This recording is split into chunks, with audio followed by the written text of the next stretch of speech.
திருவாரூர் அருகே வண்டாம்பாழைப்பாழை பகுதியில் உள்ள மகாமாரியம்மன் ஆலயத்தில் சித்திரை திருவிழா நடைபெற்று வருகிறது. இந்த நிலையில் திருவாரூர் அருகே எட்டியலூர் வடக்கு தெருவை சார்ந்த சங்கர், சரிதா ஆகியோருக்கு மகன் 22 வயதுடைய சந்தோஷ் மற்றும் ஒரு மகள் உள்ளனர். சங்கர் இறந்த நிலையில் சரிதா குடும்பத்துடன் எட்டியலூரில் வசித்து வருகிறார். சந்தோஷ் நன்னிலம் அருகே உள்ள ஸ்ரீவாஞ்சியம் பகுதியில் முடிவெட்டும் கடை வைத்து தொழில் செய்து வருகிறார். நேற்று இரவு 10:05:26 திருவாரூர் அருகே உள்ள வண்டாம்பாழை மாரியம்மன் கோவில் திருவிழாவிற்கு சென்றுள்ளார். அங்கு அழகு காவடி எடுத்து வரும்போது ட்ரம் செட் அடித்து ஆடி வந்துள்ளனர். இந்த நிலையில் இரவு 10:30 மணியளவில் வண்டாம்பாழை கீழ்த்தெருவை சேர்ந்த மோகன்தாஸ் மற்றும் இளைஞர்கள் ஆடி வந்த நிலையில் சந்தோஷுக்கும் அந்த இளைஞர்களுக்கும் பிரச்சனை ஏற்பட்டு சண்டை வந்துள்ளது. இந்த நிலையில் கைகலப்பு ஏற்பட்டு சந்தோஷை மோகன்தாஸ் மற்றும் ஒருவரும் சேர்ந்து காலால் மிதித்ததாக கூறப்படுகிறது.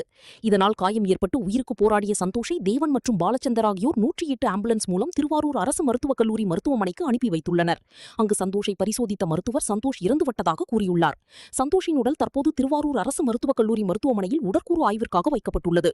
இதுகுறித்து சந்தோஷின் தாய் சரிதா நன்னிலம் காவல் நிலையத்தில் புகார் அளித்துள்ளார். நன்னிலம் காவல்துறையினர் விசாரணை செய்து வருகின்றனர்.